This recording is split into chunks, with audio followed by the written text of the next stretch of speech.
General Audience of Pope Leo XIV Catechesis. Jesus Christ our hope, the life of Jesus. 12. The healing of a deaf man with a speech impediment.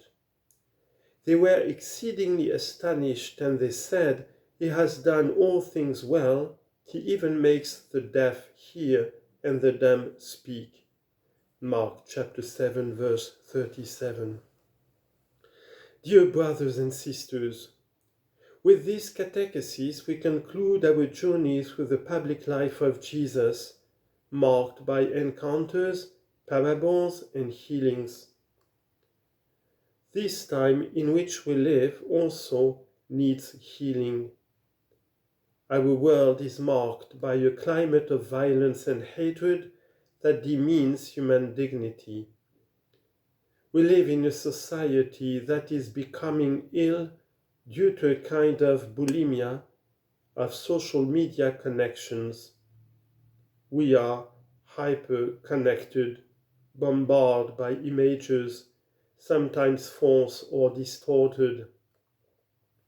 We are overwhelmed by countless messages that stir within us a storm of contradictory emotions.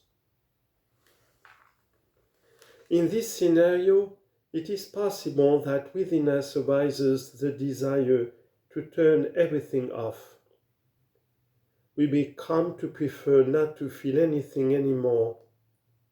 Even our words risk being misunderstood, and we may be tempted to close ourselves in silence into a lack of communication where, despite our closeness, we are no longer able to say to one another the most simple and profound things.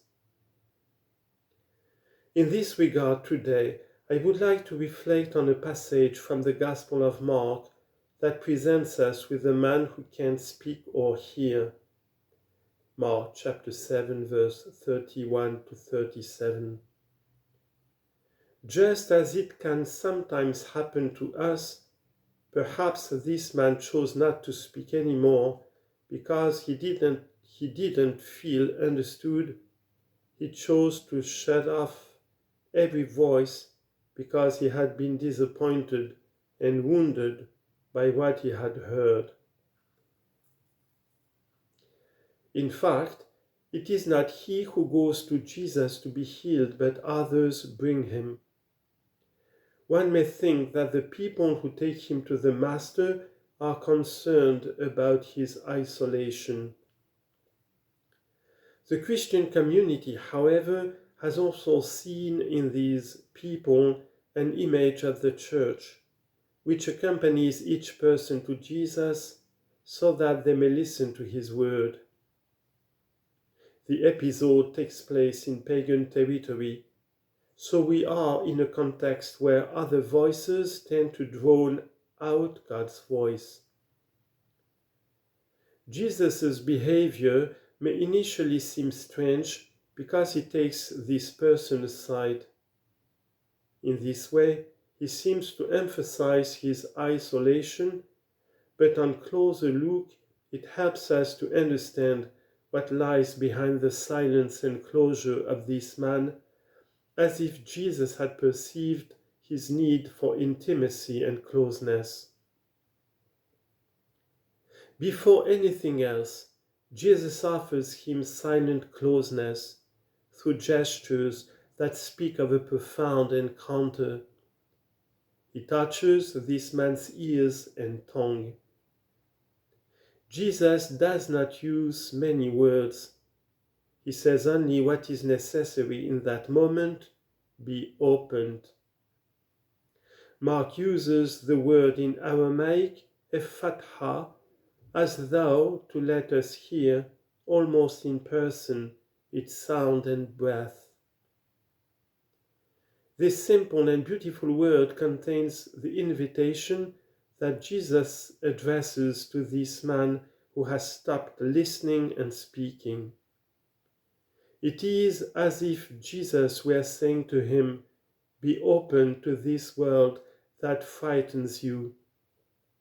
Be open to the relationships that have disappointed you. Be open to the life you have given up facing. Closing in on oneself, in fact, is never a solution. After the encounter with Jesus, that person not only begins to speak again, but he does so plainly. This adverb inserted by the evangelist seems to suggest something deeper about the reasons for his silence. Perhaps this man had stopped speaking because he felt he was saying things the wrong way. Perhaps he felt inadequate. All of us experience what it means to be misunderstood, to feel that we are not truly heard. All of us need to ask the Lord to heal our way of communicating, not only so that we may be more effective, but also so that we may avoid wounding others with our words. To begin speaking correctly again is the start of a journey. It is not yet the destination. In fact, Jesus forbids that man from talking about what has happened to him. To truly know Jesus, one must complete a journey. One must remain with him and also pass through his passion.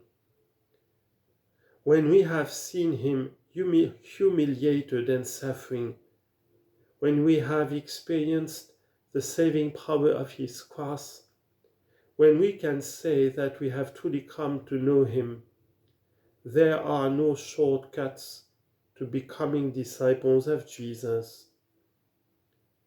Dear brothers and sisters, let us ask the Lord that we may learn to communicate with honesty and prudence. Let us pray for all those who have been wounded by the words of others. Let us pray for the Church that she may never fall, that she may never fail in her mission to lead people to Jesus, so that they may hear his word, be healed by it, and in turn become bearers of his message of salvation. Summary.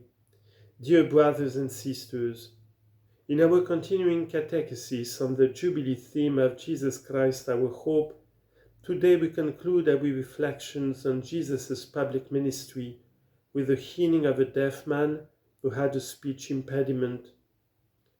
As we heard in the Gospel reading, in a gesture of closeness, Jesus took the man aside and healed him with his words and his touch. Today, many people isolate themselves in their desperation and seem to have lost their ability to communicate, perhaps because they have often felt wounded and misunderstood in their interactions with others. We are in need of moments of intimacy with Jesus, so that we can hear him say, Ephatha, meaning be opened. He enables us to look beyond our own troubles and to put our listening and communication skills at the service of others.